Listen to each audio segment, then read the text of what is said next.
नमस्कार मित्रों, मैं AK महेश्वरी उत्तमांश IAS नौकरी अड्डा GK PCS में आपका तहे दिल से स्वागत करता हूं। साथियों, मैं आपको बता दूं कि मैं इंटरनेशनल ऑर्गेनाइजेशन का सीरीज चला रहा हूं और आज जो है नाटो सीरीज है। इससे पहले मैं उत्तमांश IAS नौकरी अड्डा पर इंटरनेशनल ऑर्गेनाइजेशन से जुड़े हुए बहुत सारा ऑर्गेनाइजेशन मैं डाल चुका हूं। साथियों, आप उसे देख लीजिए, फिर इसे देखने में आपको आसानी होगा। साथियों, मैं आपको एक बात बता दूं कि जो स्टूडेंट्स होते हैं, जो छात्रगण होते हैं, वह GK GS की जब तैयारी करते हैं, विशेष रूप से अगर देखा जाए तो सिविल सर्विस की तैयारी, तो उसे ऑर्गेनाइजेशन मोस्टली पढ़ना चाहिए। क्योंकि कोई भी GK GS की जो सब्जेक्ट होती है वो जो ऑर्गेनाइजेशन से संबंधित होती है। आप एक बार ऑर्गेनाइजेशन को पढ़ लेते हैं, फिर कोई भी इतिहास, ज्योग्राफी या फिर साइकोलॉजी या फिर इकोनॉमिक्स जब पढ़ते हैं तो उसमें आपको ऑर्गेनाइजेशन से रिलेटेड बहुत सारा फैक्ट और बहुत सारा कॉन्सेप्ट मिलेगा। इसीलिए आपको बेटर तरीका से अगर GK GS की तैयारी करनी है तो आपको ऑर्गेनाइजेशन की पढ़ाई अच्छी तरह से नेसेसिटी होनी चाहिए। तो साथियों, हम यहाँ पे ऑर्गेनाइजेशन जो मेरा नाटो है इसको हम देखते हैं। ये जो मेरा ऑर्गेनाइजेशन है यह UNO का एक बॉडी नहीं है, मतलब कि यह एक गैर सरकारी ऑर्गेनाइजेशन है, मतलब कि यह प्राइवेट ऑर्गेनाइजेशन है। तो यह है नाटो है। इसका जो फुल फॉर्म होता है साथियों, वह होता है नॉर्थ अटलांटिक ट्रीटी ऑर्गेनाइजेशन, उत्तरी अटलांटिक संधि संगठन। साथियों, मैं आपको बता दूं कि ये जो नाटो जो है यह एक मिलिट्री पर्पस से लाया गया एक संगठन है, मतलब कि यह एक सैन्य संगठन है। इसका लाने का पर्पस यही था साथियों कि जो सेकेंड वर्ल्ड वॉर समाप्त हुआ था तो उस समय USSR और अमेरिका में एक बहुत बड़ा टसन चल रहा था और उसी बीच में एक कोल्ड वार हुआ था। और जो कोल्ड वार हुआ था यही नाटो और एक वरासा पैक्ट हुआ था उसके बीच हुआ था। तो नाटो की तरफ से इसकी जो डायरेक्टिंग अमेरिका कर रहा था, जबकि वरासा पैक्ट जो 1955 में आया था उसको डायरेक्ट USSR कर रहा था। आगे की स्लाइड में साथियों मैं आपको विस्तृत से बताऊंगा। यहाँ पे कुछ इस तरह से साथियों आपको जो नाटो का लोगो दिखाई दे रहा होगा। और मैं आपको बता दूं कि जैसे कि आपको स्क्रीन पर नाटो और प्लस में वरासा का कुछ आपका इमेज दिखाई दे रहा होगा, आप इसे इत्मीनान से साथियों देखिए। तो इस तरह से यहाँ पर जो नाटो और वरासा पैक्ट का लोगो दिखाई दे रहा है। आगे के स्लाइड में साथियों मैं आपको वरासा पैक्ट के बारे में भी बताऊंगा। नाटो एक जो आपका साथियों वह सैन्य संगठन है। तो क्वेश्चन आपसे पूछ सकता है, इसकी जो एस्टेब्लिश्ड हुआ था, स्थापना हुआ था, वह 4 अप्रैल 1949 में हुआ था। इसका जो हेड क्वार्टर है वह ब्रसेल्स यानी बेल्जियम की कैपिटल में है। PT टाइम में, मतलब कि अभी आज के समय में, आज जो तारीख है साथियों वह 20 जनवरी 2021 है। तो आज की तारीख में इसका जो मेंबर कंट्री है वह 33 है। लेकिन जब यह बना था उस समय इसमें ओनली 15 कंट्री से यह मिलकर बना था। विशेष रूप से इसमें 12 कंट्री आएंगे आपको आगे की स्लाइड में, लेकिन इसकी जो मीटिंग हुआ था वह 5 कंट्री मिलकर ही हुआ था। इसमें जो 28 नंबर का जो कंट्री है वह जो है क्रोएशिया है और 29 नंबर का जो कंट्री है मोंटेनेग्रो है। साथियों, इस बात को आप ध्यान दीजिए, करंट अफेयर के बेस से यह बहुत ही इंपॉर्टेंस है। और जो आपका 30वां नंबर का जो कंट्री है वह मैसिडोनिया है, जो कि 6 फरवरी 2019 में इसका मेंबरशिप लिया था। तो अभी जो देखा जाए पीटी टाइम में नाटो के जो 30 राष्ट्र मेंबर अभी रिसेंटली में हैं। इसको जो नाटो का स्थापना का कारण क्या था, तो जो सेकेंड वर्ल्ड वॉर 1939 और 45 के बीच में चला था, 45 में जो इंड हुआ था, तो इसके बीच में के बाद यूएसएसआर ने पूर्वी यूरोप में जैसे कौन सा देश साथियों, पोलैंड, पूर्वी Germany, Czechoslovakia, Hungary, Romania, Bulgaria, Albania, लगभग 15 राष्ट्रों में अपने सैनिक स्थापित कर वहां साम्यवादी पार्टी की नीतियों लागू करना चाहते थे। कौन? तो आपका यूएसएसआर ने। कहने का सेंस यही हुआ साथियों कि जब सेकेंड वर्ल्ड वॉर एंड हुआ तो उस समय दो महाशक्ति देश बट गया था पूरे विश्व में। एक आपका जो यूएसए यानी अमेरिका और एक आपका यूएसएसआर। अब तो यह यूएसएसआर नहीं रहा, जो कि 1991 में टूट गया। तो यही नाटो की वजह से यूएसएसआर टूटा, तब जाके वह रसिया कहलाया। लास्ट तक आपको इसके बारे में इंफॉर्मेशन हो जाएगा। जैसा कि आपको यूरोप के मानचित्र में बताया गया है साथियों, आप इत्मीनान से इस मानचित्र को देखिए कि मैं किस तरह से बताने का प्रयास किया हूं। मानचित्र पर टोटल देश आपको नहीं दिखाई देगा, लेकिन इसका जो बेसिकली बेस है वो आपको दिखाई दे रहा होगा साथियों मानचित्र पर। तो इसे आप इत्मीनान से देखिए। तो इस तरह से आपको कुछ मानचित्र पर, जिस पर यूएसएसआर ने कब्जा किया था, इसी को समाप्त करने के लिए नाटो का आगाज किया गया था। तब यूएसएस ने पूर्वी यूरोप में अपनी सेना हटाने से इनकार कर दिया। कहने का मतलब कि जैसे कि सेकेंड वर्ल्ड वॉर समाप्त हुआ तो जो पूर्वी जो यूरोप था, जो कि रसिया से सटा हुआ, तो रसिया कह रहा था कि भाई इस देश पर हम राज करेंगे और वहां पर हम साम्यवादी कम्युनिस्ट पार्टी की स्थापना करेंगे। कम्युनिस्ट यानी साम्यवादी पार्टी कहते हैं कि आर्थिक और सामाजिक और धार्मिक दृष्टि से अत्याचार करके शासन करना। तो वहां पर यूएसएसआर ने अपना सैनिक को एस्टेब्लिश कर दिया था, विशेष रूप से जर्मनी के बर्लिन में। और जैसे ही बर्लिन की जो दीवार गिराई गई थी, यही नाटो का ही देन है, कर दिया, विशेष रूप से बर्लिन से। तो 1948 में ये सब बात जो हुआ, जो कि 1948 में यूएसएसआर ने नहीं हटा रहा था वहां से अपना सैनिक को, तब यूएसए ने इसका लाभ उठाकर, मतलब अमेरिका ने इसका बेनिफिट उठाकर साम्यवादी विरोधी नारा दिया कि अरे भाई यूरोपवासी देखो, यूएसएस तुम्हारे देश पे साम्यवादी नीति लागू कर रहा है और तुम्हारे देशों को बर्बाद कर देगा, मतलब तुम्हारे आज़ादी को छीन लेगा। इसके तुम विरोध में खड़ा हो, मैं तुम्हें साथ दूंगा। तो यूरोप वासियों ने इसे अपने आप को खतरा समझने लगा। किसको? तो यही साम्यवादी पार्टी जो यूएसएस ने वहां पर सैनिक भेजा था अपने पावर को बरकरार करने के लिए। तो यहाँ पर अमेरिका को क्या एक मौका मिल गया, क्योंकि दो शक्ति था, एक यूएसएसआर और एक यूएसए। द्वितीय विश्व युद्ध जब समाप्त हुआ था तो शीत युद्ध इसी दो देशों के बीच अगर देखा जाए तो विशेष रूप से हुआ था। फलतः यूरोपीय देश एक ऐसे संगठन निर्माण हेतु तैयार हो गए जो उसकी सुरक्षा कर सके। तो सुरक्षा करने का जो जिम्मा किसने लिया? तो सुरक्षा करने का जिम्मा यूएसए ने लिया।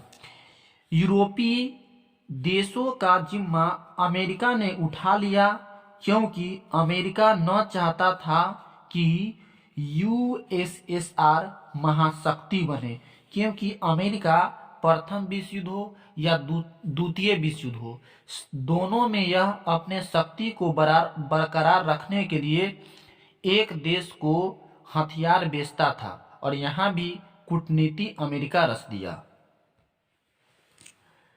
तब ऐसे में यूरोपीय ये देशों के पुनर्निर्माण हेतु अमेरिका एक बहुत बड़ी आशा बनकर उभरी थी। तब जाके नाटो बना। तो साथियों, आई होप समझ में आया होगा आपको कि नाटो किस तरह से अस्तित्व में आया। नाटो की स्थापना जैसे कि मैं आपको 4 अप्रैल 1949 को, लेकिन इसके बीच बहुत सारा कहानी को रचा गया था जो कि आपके सामने में मैं प्रकट करने का प्रयास किया। मार्च 1948 में ब्रिटेन, फ्रांस, बेल्जियम, नीदरलैंड तथा लक्जमबर्ग ने क्या किया था कि एक जो कॉन्फ्रेंस किया था, एक संधि की थी कि भाई हम लोग नाटो को लाएंगे, नॉर्थ अटलांटिक ट्रीटी ऑर्गेनाइजेशन, इस पे। और बाद में चलकर क्या होता है कि अमेरिका इसको साथ देने के लिए और नाटो के स्ट्रॉन्ग करने के लिए आ जाता है।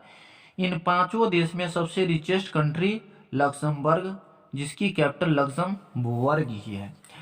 तो 17 मार्च 1948 में ब्रसेल्स की संधि पर हस्ताक्षर हुआ और नाटो जो एक आ गया। इस नाटो का जो ऑब्जेक्टिव था वह सामूहिक सैनिक सहायता व सामाजिक आर्थिक सहयोग करना था। किनको? तो ये जो 5 देश है, इन पांचों देश में एक देश दूसरा देश को चाहे वह मिलिट्री बेस की सहायता हो या सोशल बेस की सहायता हो या इकोनॉमी बेस की सहायता हो करेंगे।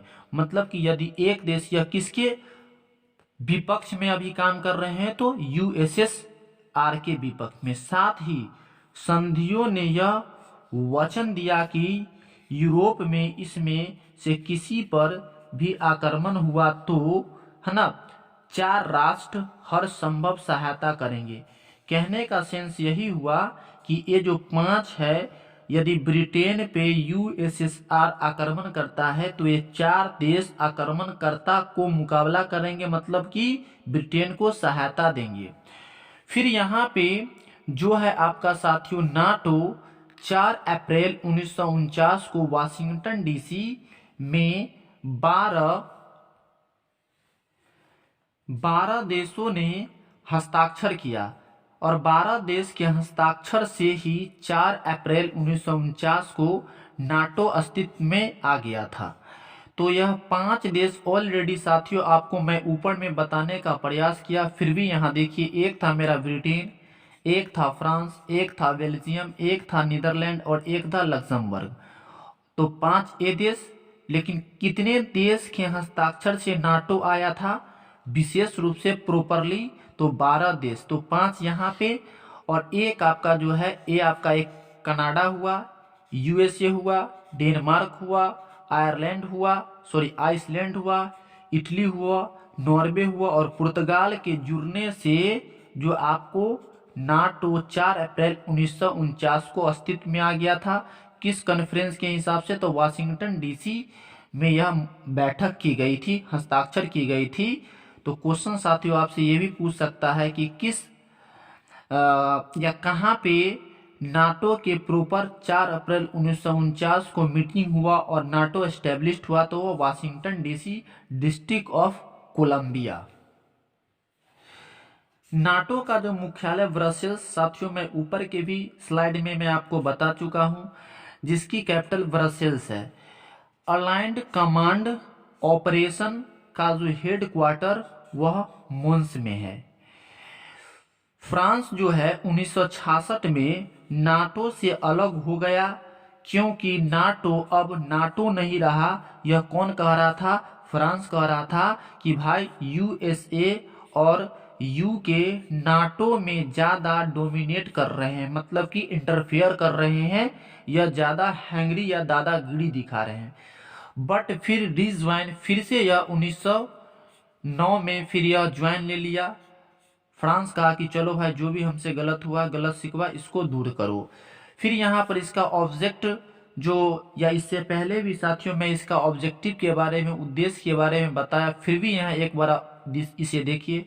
स्वतंत्रता और सुरक्षा का उत्तरदायित्व सभी 12 राष्ट्रों ने लिया। अंतर्राष्ट्रीय शांति मतलब कि पूरे संसार में शांति कायम करना है। यूरोप और ट्रांस अटलांटिक देश, जिसको हम लोग कनाडा, डेनमार्क, यूएसए को हम लोग ट्रांस अटलांटिक महादेश देश के नाम से जानते हैं। तो इसका काम है शांति, सुरक्षा और व्यापार के क्षेत्र में वर्क करना। युद्ध एवं आपदाओं के साथ देना, कहने का मतलब कि इसमें जितना भी अभी फिलहाल जो 12 स्टेट है, कंट्री है इसमें मेंबरशिप, तो युद्ध होगा या कोई भी आपदा होगा, उस आपदा में हर देश, एक देश को सुरक्षा प्रदान करेगा, मतलब कि हेल्प करेगा। यही बात इसमें बताया गया है। इसके जो भी मेंबर कंट्रीज है, नाटो 2 क्षेत्र में काम करते हैं विशेष रूप से।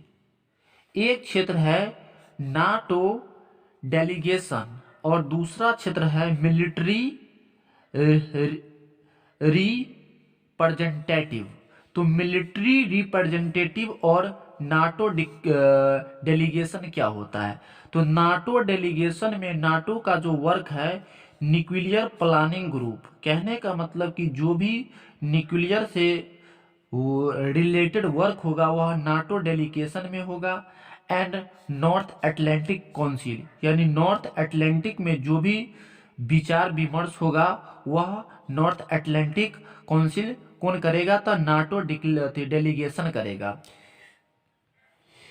इसमें मिलिट्री को छोड़कर सभी राष्ट्रों का काम को सुलझाया जाता है, जैसे कि आर्थिक काम को सुलझाना, सामाजिक काम को सुलझाना, व्यापारिक काम को सुलझाना, धार्मिक कार्य को सुलझाकर समन्वय बनाने का काम करता है। मीन्स यह देखा जाए कि ये जो था आपका नाटो डेलीगेशन, इसमें मिलिट्री को छोड़कर जो भी नाटो के मेंबर देश है उसके बीच जो भी आर्थिक, सामाजिक, व्यापारिक, धार्मिक से संबंधित जो भी आर्ग्यूमेंट होगा इसमें सॉल्यूशन किया जाएगा।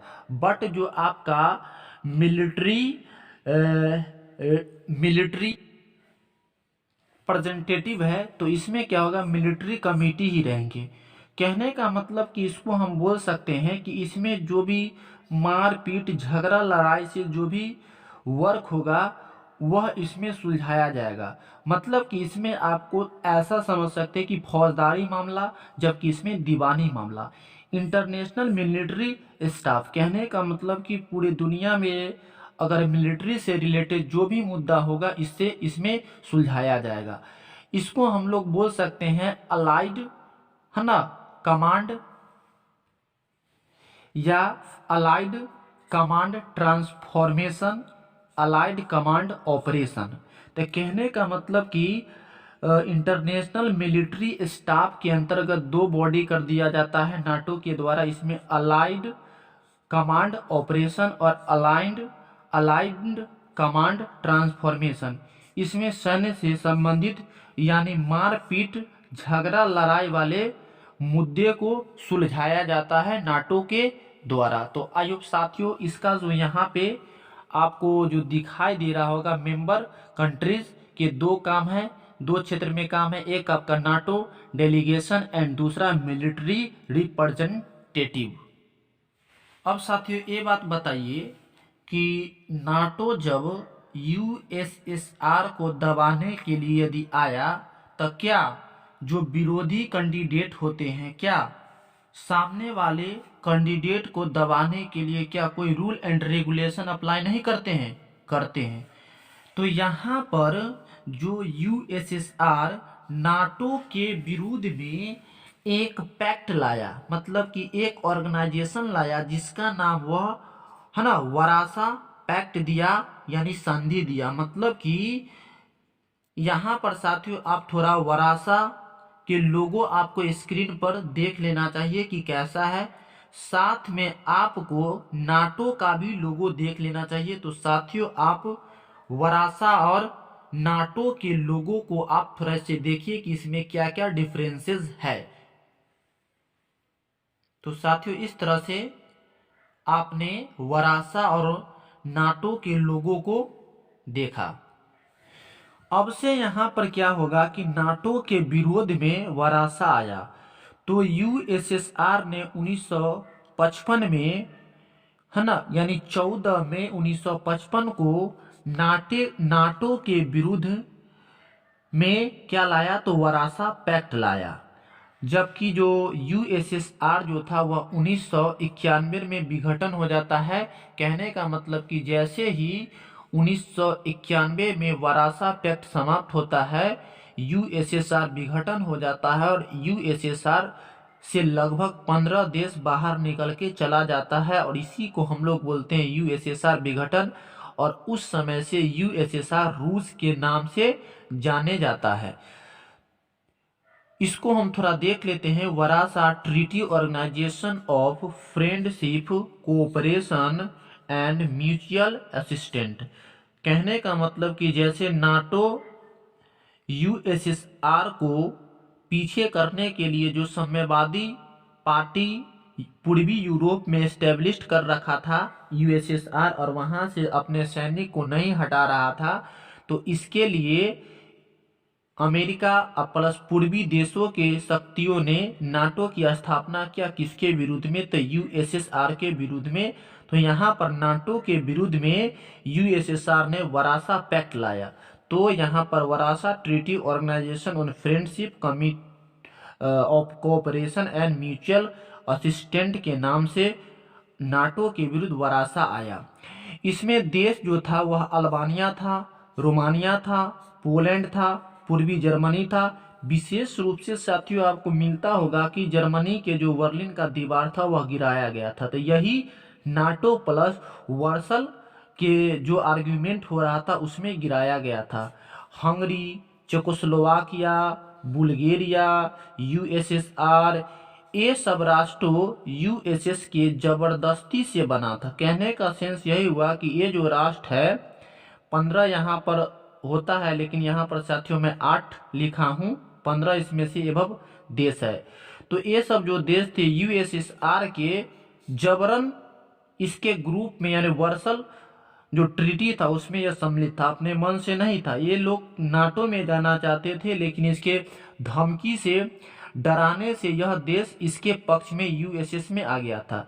ये सब नाटो के साथ जाना चाहते थे, बट यूएसएसआर ने जाने से मना कर रहे थे। कहा कि अरे भाई तू उधर जाएगा तो तुम पे हम बहुत सारे रिस्ट्रिक्शन लगाएंगे, तुमको गोली मार देंगे, ऐसे धमकी वगैरह दिया। तो स्वाभाविक सी बात है कि यदि आप शक्तिशाली है, कमजोर राष्ट्र को या कमजोर व्यक्ति को आप धमकी देते हैं तो उस मन से तो वह नहीं रहेगा आपके साथ में, शरीर से रह सकता है। तो यहाँ पर ये देश जो यूएसएसआर में मन से नहीं था। लास्ट में लिहाजा क्या हुआ कि ये सब देश आजाद हुआ, यूएसएस टूट ही गया, यूएसएसआर टूट ही गया। ये जो आपको यहाँ पर साथियों जो जर्मनी दिखाई दे रहा है, जर्मनी 2 पार्ट में बट गया था, और ये जो आपका पश्चिमी जो जर्मनी था इस पे यूएसएसआर अपना धावा बोल रहा था ही पहले से। जैसे कि सेकेंड वर्ल्ड वॉर हुआ था तो उसमें ये जो अमेरिका था, फ्रांस था, और ये जो आपका ये नीदरलैंड था, इनके साथ समझौता हुआ था। विशेष रूप से जर्मनी कहा था यूएसएसआर को कि भाई हम जो जर्मनी पर आक्रमण करेंगे तो हमको इसमें से आधा मिलनी चाहिए। बाद में जर्मनी हार गया तो आधा पार्ट यूएसएसआर ने रख लिया और आधा यूरोप के राष्ट्रों में चला गया। बाद में ये जो पश्चिमी यूरोप है, जर्मनी है, इस पे तो पूर्ण रूप से यूएसएसआर कब्जा कर ही लिया था, लेकिन ये जो पूर्वी यूरोप है, पूर्वी जर्मनी है, इस पे भी ये यूएसएसआर हाथ पे हाथ रख के नहीं बैठा, इसको भी हड़पने की कोशिश कर रहा था। तो यूरोप वासी गुस्सा गए और घी में आग डालने का काम अमेरिका ने किया कि भाई तुम्हारे साथ हम हैं, तो इस यूएसएसआर को मजा चखाओ। तो ये सब विवाद था। इसका जो कारण था कि यूएसएसआर जो कानून बनाता वह इन राष्ट्रों के विरुद्ध में होता था।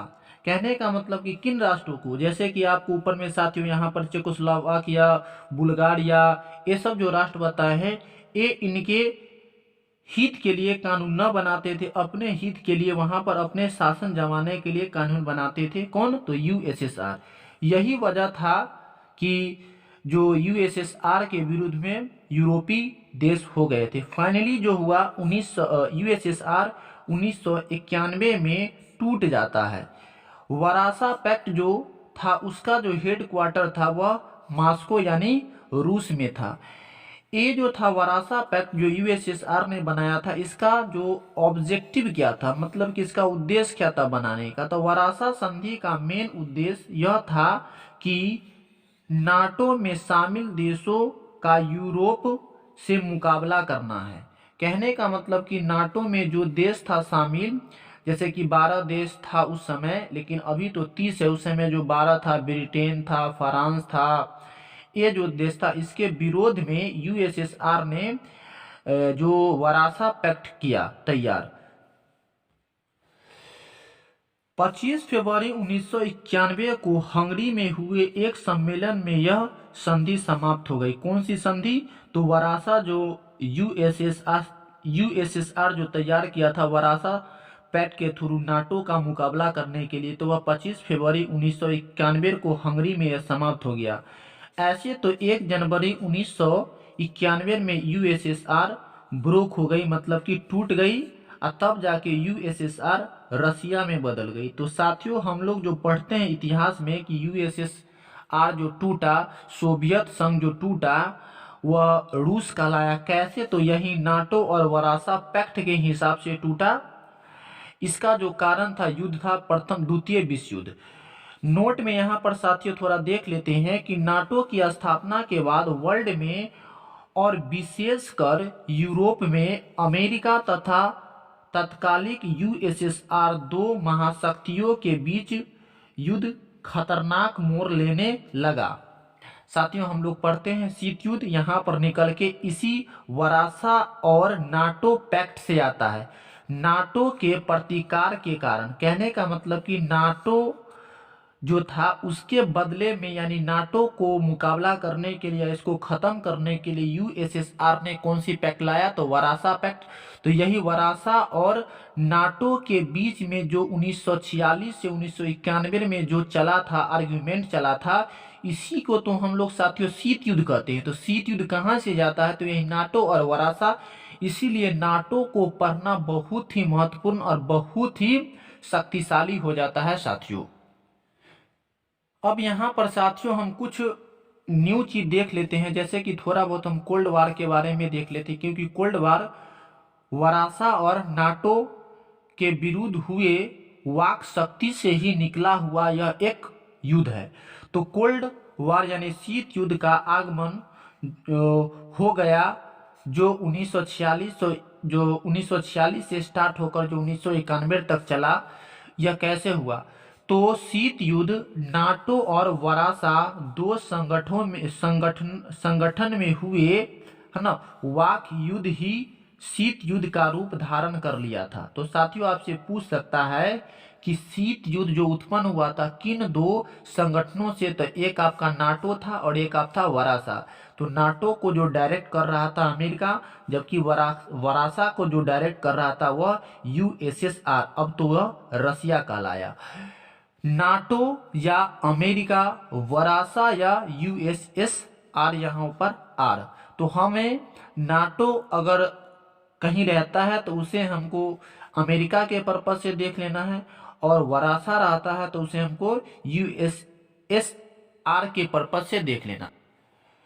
तो दोनों के बीच हुए, है ना, वाक युद्ध ही शीत युद्ध कहलाया। तो दोनों के बीच कौन? तो नाटो और वारासा।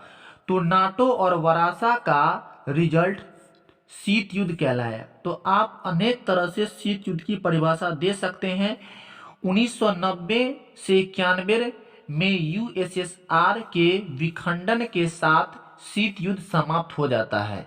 तो शीत युद्ध जो समाप्त होता है यूएसएसआर के विखंडन, मतलब कि क्या, जो आपका वह जो वारासा था, यह जो क्या किया, टूटा, जैसे ही वारासा पैक्ट टूटा, जो यूएसएसआर के द्वारा 1955 में बनाया गया था, वैसे ही यूएसएसआर विखंडित होकर इनसे बहुत 15 देश यूरोप में चला गया। तो इस तरह से हम जो देखते हैं, ऊपर में नॉर्वे देखते हैं, इस्टोनिया देखते हैं, लातविया देखते हैं, फिनलैंड देखते हैं, ब्रुनेई सॉरी ब्रसेल्स थी, ये पोलैंड देखते हैं। ये सब क्या है? यूएसएस से टूटा हुआ ही तो देश है। एंड आगे साथियों यहाँ पर यानी कि इसका जो यानी वारासा पैक्ट समाप्त समाप्त तो शीत युद्ध समाप्त। कहने का मतलब कि वारासा पैक्ट जो यूएसएसआर ने लाया था तो यह टूटा, वैसे ही शीत युद्ध समाप्त हो गया। इस प्रकार नाटो की कहानी समाप्त होती है। बट साथियों मैं आपको बता दूं कि ये जो नाटो है, यह नाटो अभी भी काम कर रहा है शांति के क्षेत्र में, लेकिन यह जो वारासा है यह खत्म हो चुका है, एंड हो चुका है। तो आई होप साथियों आपको यह वीडियो अच्छा लगा होगा, तो इसे लाइक सब्सक्राइब और शेयर जरूर कीजिएगा। तो साथियों मैं आपसे फिर एक नए वीडियो के साथ मिलता हूं। तो साथियों तब तक के लिए धन्यवाद।